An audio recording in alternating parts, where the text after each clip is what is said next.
what the big problem is here? I think the two of you have listening problems. And as a teacher, as an ex-teacher, what I will say is, you know that part in your report where you got to give a comment?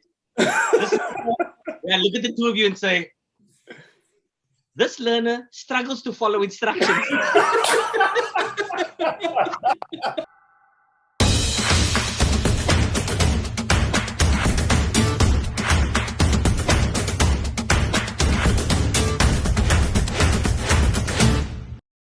What's up, everybody? Welcome to the NBA SA show. What's up, Kibio?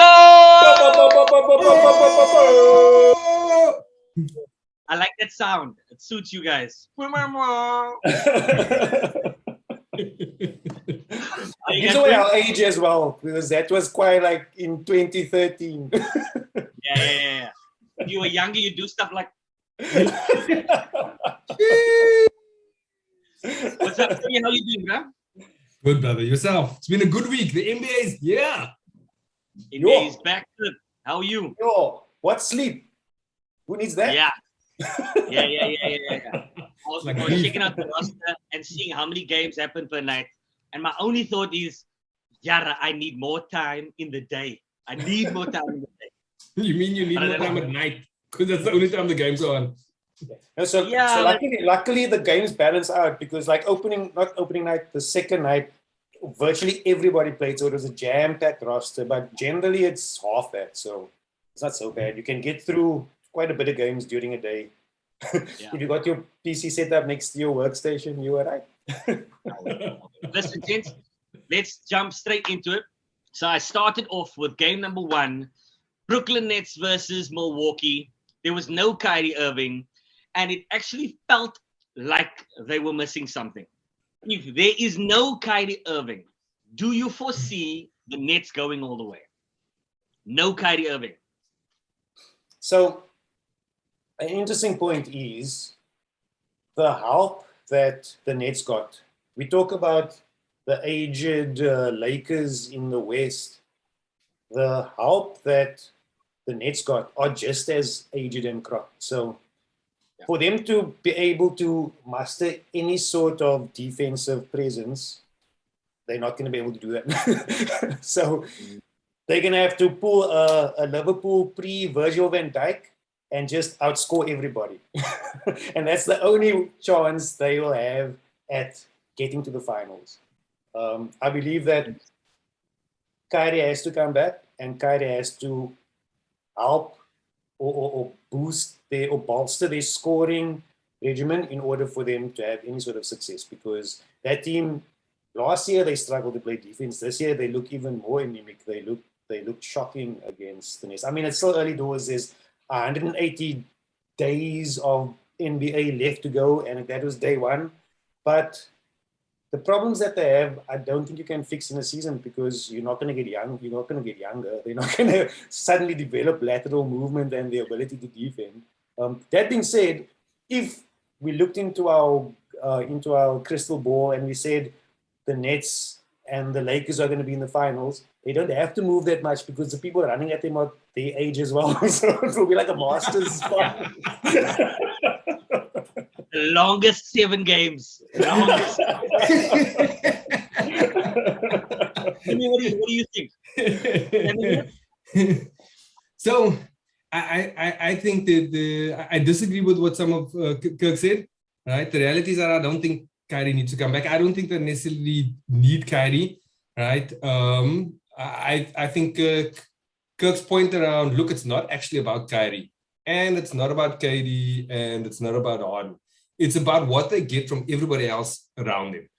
Yeah? The reality is that opening night's game really exposed the fact that if Millsap, if Aldridge, if Blake, if Claxton, if all of those guys around them are mediocre, right, then you're going to eventually ask too much of either Harden and KD. And the reality, we've seen that before. We've seen Harden carry teams all the way, and then right at the end, you can't necessarily do it all, and that when they gets there. Arguably, same thing happened with CP3 in all of his years in the league. The story isn't about Kyrie, right? If he comes, it's very difficult for anybody to beat them, or at least stop them. right? And if he comes, that's another added player. They can have a 7-man rotation right at the end, and they can win it all. Can they win it all? Yeah, they can win it all. They can win it all without him, because that's how good KD and Harden is. But in terms of whether they will or not, will all depend on the rest of those the rest of the role players. And actually, I think that was a theme for the whole week. The stars came out, and those stars that played generally, right, were fantastic. Teams won games or lost games because of not their best player or the second best player, but the third one's down. The big. Yeah. And if we move over to the West, right? So game 2 was the Lakers, right? Where 2 of the stars had mega games. AD was huge. LeBron was huge. Russ was a bomb.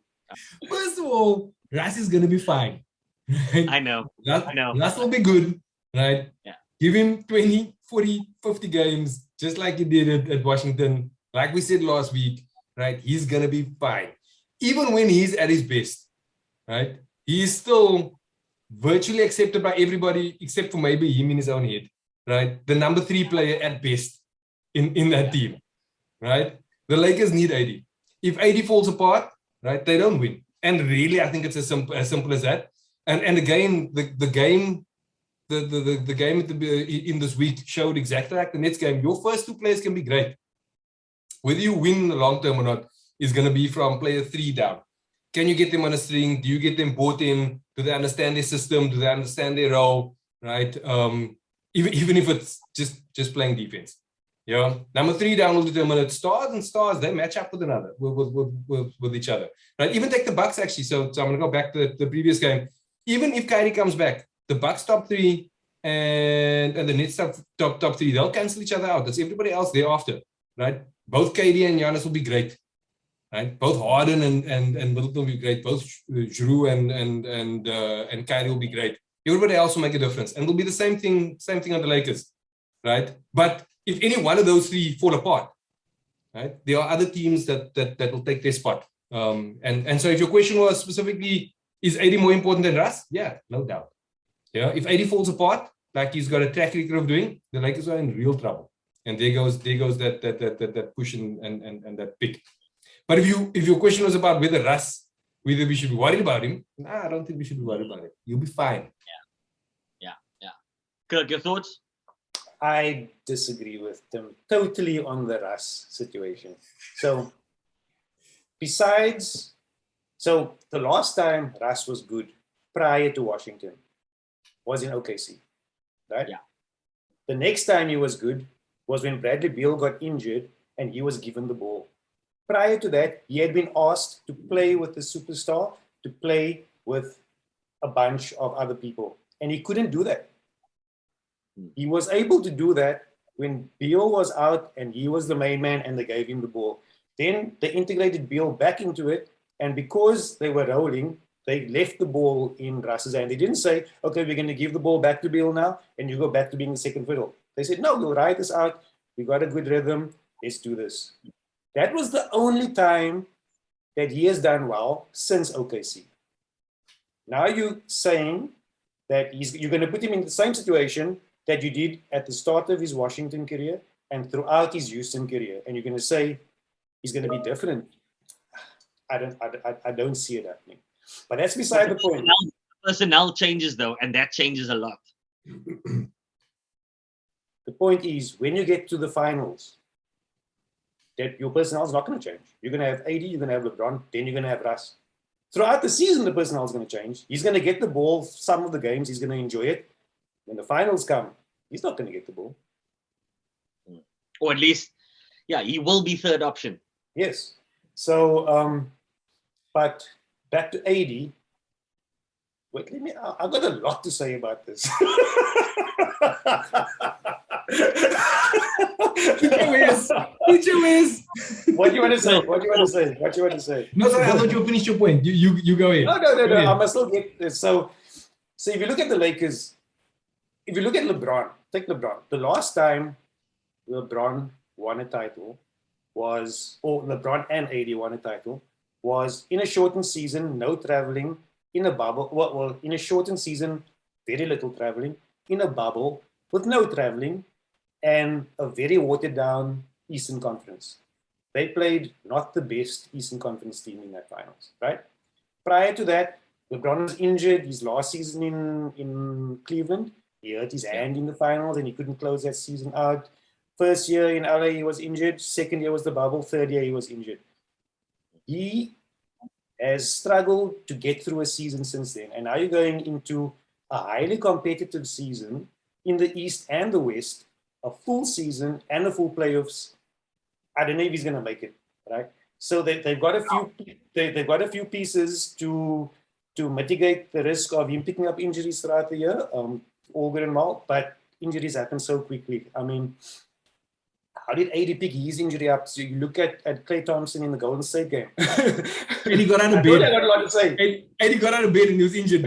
That's how he picks up his injury. Wash his hands.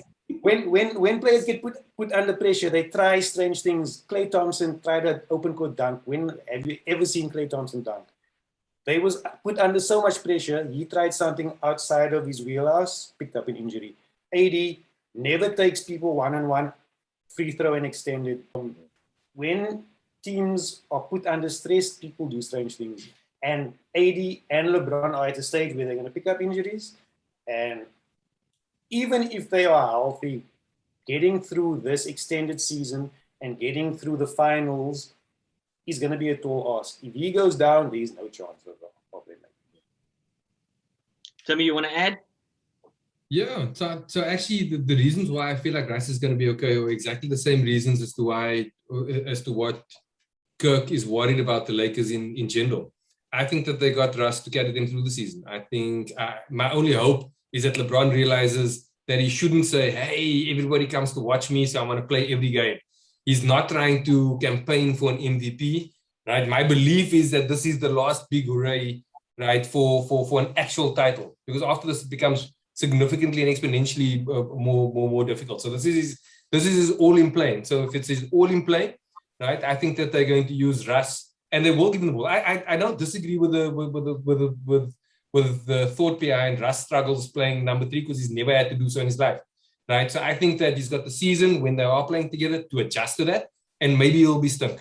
When he gets the opportunity to go himself because they're resting either a LeBron or an AD, I think that's fine, and he'll probably win some of those games, manalien, right, just himself, right, and that's good for the Lakers. By the time it reaches the finals, right, do you know how much Frank Vogel cares about what people's emotions are? None. Right, and if that means Russ is playing well and he stays on the court, cool. If it means he's not playing well and you pull him, I don't think Vogel, LeBron, right? Hell, if they win at the end of the day, I don't think Russ cares about that either because he'll have the ring. And so that's why I think things are going to be fine because he'll get his space, his spot, right? He'll get his time, right? And when it really matters, if things are working, great. If they're not rolling by then he gets benched. Then you still have AD and LeBron and whoever else they make the defense. Yeah. Speaking of doing things differently and willing your team and teams going the extra mile, I thought I'll bring this up because Timmy's a Dallas fan. I heard a rumor report that Dallas could legitimately put in an offer to get Kawhi. I don't know how true it is. I'm just being the middleman here. So let's assume this trade could happen. I watched Dallas play the first quarters of their first game. Adam, he must be more clear with his emails to you, man. But let's be real now, right? Kawhi going to Dallas. Would you, off the bat, say that Dallas team with Kawhi beats the 3 teams that we always talk about? You must wait, Tim, because you got a lot to say about this. So mine is short and sweet. Okay. You deserve a short and sweet one because the last question you. I mean, okay, Kawhi to Dallas. I know it was one game, but if you look at that Dallas team against ATL, they were stunk. They were terrible. I mean, they were really, really, really, really terrible. I don't know if it was a combination of ATL being ready for a game at home, opening game, or if Dallas would just slow out the gates. But if you look at how teams have started the season, it's surprising how intense the games have been. I guess people are realizing or especially the teams that are outside of the top 4 in the conferences, they need to get these games in early because it's so tight at the end of the year to qualify for playoffs. They need to get these W's in early, and teams are coming out of the gate strong. And that Dallas team looked pissed poor. Really, they looked shockingly bad. Kawhi would make any team good, and I love Kawhi. And if he goes to Dallas, I might actually want to watch 1 or 2 games. I'll watch 4 because they'll be in the finals. I'll watch 4.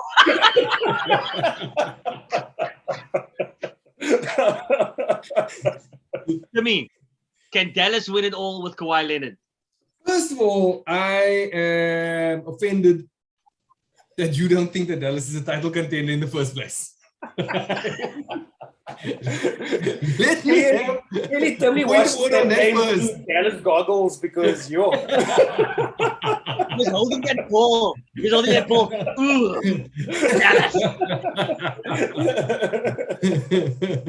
Then I think the only way Kawhi, right, would even allow something like that is to piss off San Antonio and the Spurs, right, for sending him into the cold at Toronto, right? So look, Kawhi on any team would be a title contender, especially on a team that's got decent talent around him, right?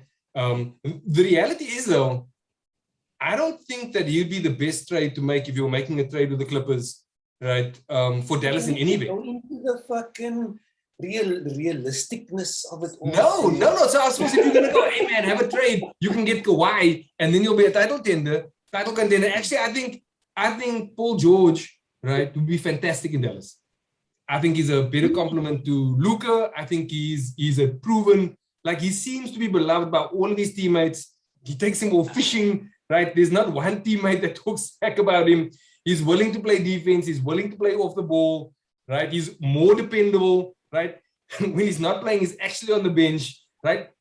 He's a much better fit. He doesn't need or want to be the number one, right? Whereas Kawhi doesn't. Kawhi doesn't want to be there, and he only wants to be in LA, and he doesn't want to talk to anybody. And he only talks to his uncle. And like even though talent-wise he might raise the ceiling, actually I'm not convinced that a player like Kawhi would do your organization good.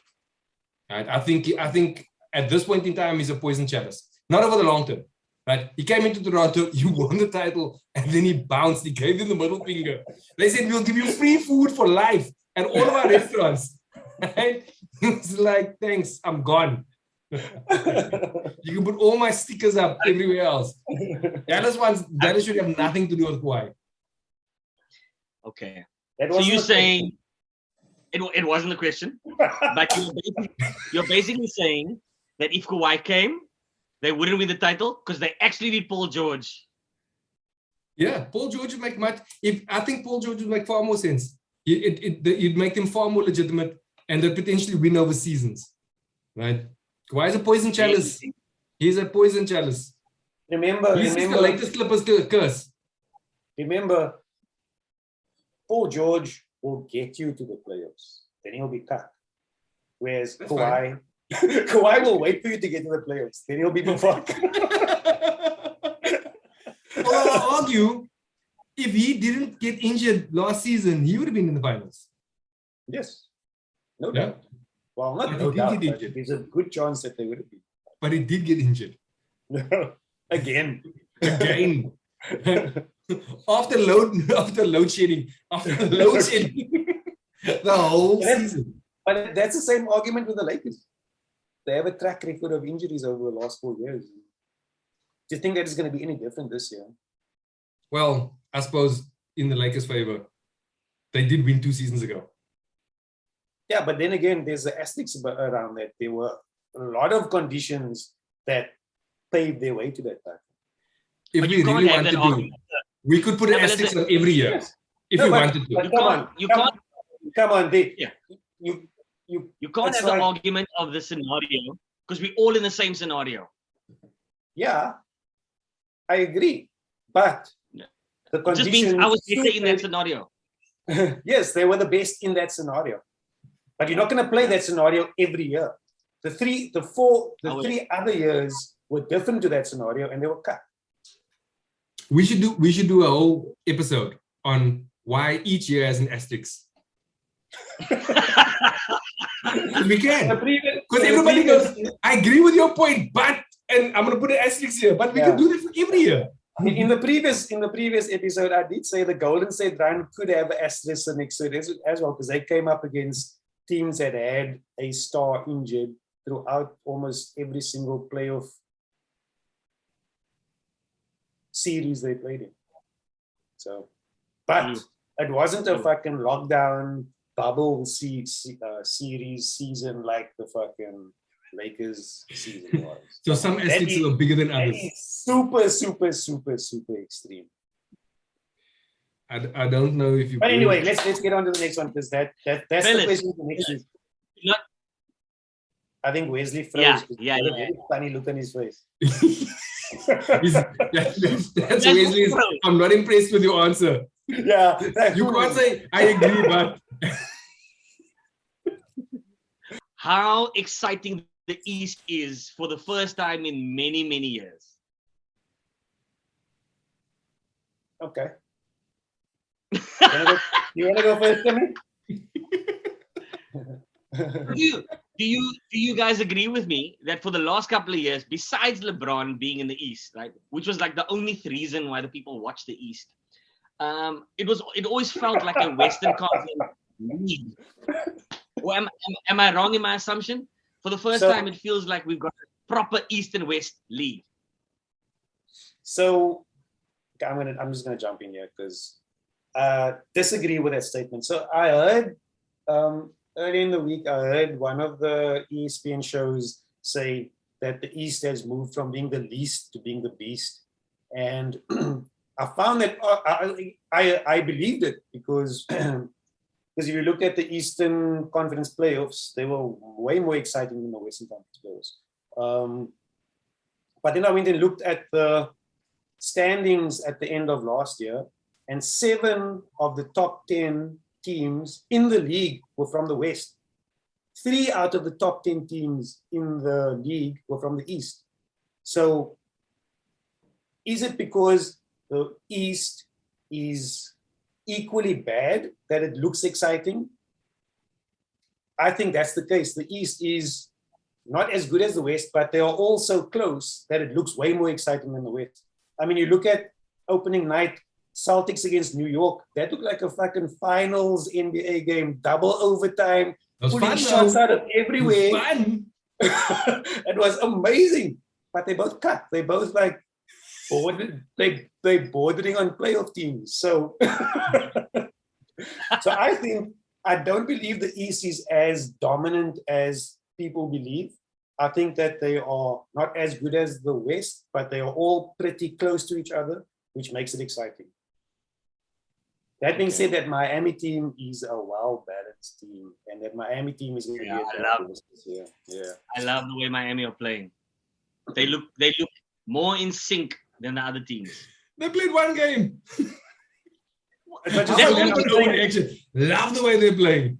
No, but I mean, looking at their roster and how balanced they are, I mean, they played a Bucks team that had 2 starters out, so that was a non-game. By just looking at their roster, I mean, they got Dwayne Dedman. He's a sneaky pickup. That guy is ridiculously good as a bench player. They've got Winslow, who's healthy. I mean, Adebayo, you were right in calling out Adebayo. He was phenomenal in that game. I mean, I only don't like the Raptor. He's literally a fucking Raptor with his short arms at the point guard. It's like, that guy's got the shortest arms in the NBA.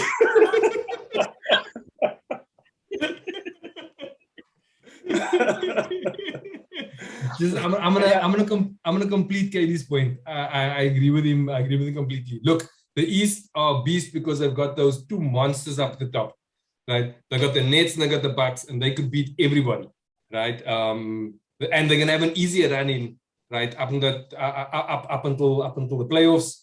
Then underneath that, Philly would probably be in that top tier with them had they kept Ben Simmons and if they get somebody else. And then I agree with Kirk completely. Then you guys was 3, 4, 5. They're all good teams and they're solid teams. You get exciting games, and on any night they could compete. But if you had to flip Boston or New York and you had to put them into the West, and you'd go, listen, do you think that they'll end top 4? No, I don't. I think those Western teams are still ardent. Now, does it help them by the time you get to playoffs because you've beaten up on each other all along? I don't know. But are they amazing? I don't know. But you see, Kirk, here's the thing. You didn't answer Wes's question. Wes didn't say if they were going to be good or not. He just said, are they going to be exciting? That's all. That's all Wes said. Problem. You know what the big problem is here? I think the two of you have listening problems. And as a teacher, as an ex-teacher, what I will say is, you know that part in your report where you got to give a comment? Where I look at the two of you and say, this learner struggles to follow instructions.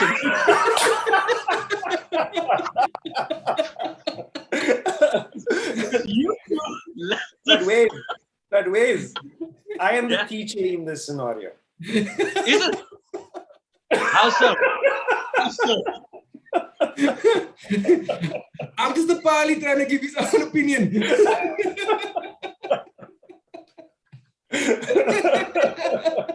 School is in. Yeah. So the East is exciting, but not as exciting. The West is still the powerhouse. We've got no. The East is more exciting, but not better. You see, you're not listening to us, Wiz. Yes. You're not listening to us, Wiz.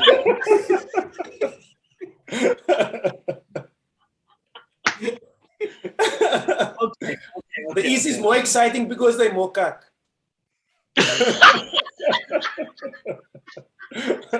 Eddie wins. Eddie wins. Owens, final thoughts on what you're looking forward to for the games ahead till we meet again. What are you looking forward to? More Evan Fournier. Yo. The most important move apparently of the whole offseason. But if you haven't watched that Boston, hey? They only played one game, Tim. They played the equivalent of 2 games. It was double overtime. I am a prisoner of the moment. All I see is Evan Fournier. He is going to be an all-star. Stop right there, Tim. Stop right there. So, he's not going to be an all-star. Just thinking about the past week, fucking Jamarant had a highlight reel already after one game. That dunk that he pulled off was crazy. The teams are way more intense than I thought they would be. I look forward to the matchups that are coming. I don't know if that's because the league was sneaky, clever in creating the matchups that would bring out those intense games early, because it's weird pulling your top seeds together so early. You look at the EPL, they do that like way down the line. You don't bring these matchups together so quickly. And I think the league is aware that they need to inject some excitement into the league because it's such a long, drawn-out thing. You need to have these moments of, because I mean, they want to introduce this mid-season tournament as well to inject more hype into the season. So I think that they were quite smart in creating those matchups for opening night, because it was quite exciting going through them and watching them all. I look forward to more of that this week. I look forward to watching the rookies. I mean, just going through the rookie watch and seeing some of them perform over the last few nights have been pretty good. I'd like to continue monitoring the development, because that's pretty cool. It's a nice thing to do early season while teams are still finding their way. So yeah, I look forward to this week. Kawhi. Timmy, final thoughts? So look, I want to start with my bias first, right? Other than the Atlanta game, actually the first 10 games of Dallas is meant to be easy. They meant the apparent home's view is that they should end the first 10 games 8-2. So to start 0-1, I think is a big deal, and to watch how Kristaps responds to that, and to watch their new coach, I think that's going to be intense. Because if they don't come out with a good record in the first 10 games, that they're going to be some real issues there. Likewise, I think it's going to be interesting to watch those people who we said needed to come out and make a little bit of a splash. like your Russ. And then other than that, just I suppose the things to watch is as many games as possible. So instead of watching whole games this last week, I tried to get a quarter or two of as many different teams as possible, just to get the flavor, even if it's just that first set and then maybe your third quarter if the games weren't close. So I'm enjoying basketball being back on. First week thoughts, it's fun. It doesn't matter, but it's still fun. The other thing that I'm interested in watching develop is what's his name? Udoka from Boston, the new coach. Yeah, I really like to watch his development and see how he gets that. We gains confidence of that team, because I mean they started out well, so looks like he's on a good wicket. I'm really interested to watch his progression through the season. That's interesting. If you're going to lose your first game, it may as well be a double overtime game in New York. Proper. Because remember, I suppose last season the whole thing about why they lost wasn't because they weren't talented, right? Or they didn't have good strategies, because they kept on rolling over. And so for your first game to be a double overtime game in which you didn't just roll over and you got beaten by big shots, like that's pretty cool. And I still don't think they're going to win anything, right? But they'll be fun. They'll be fun on the way there. As stuck as the rest of the evening. Yeah. If anything, New York doing well is good for the NBA. It's good for marketing. It's good for everything. Did you see how people turned up for that opening night? Madison Square Garden was pumping.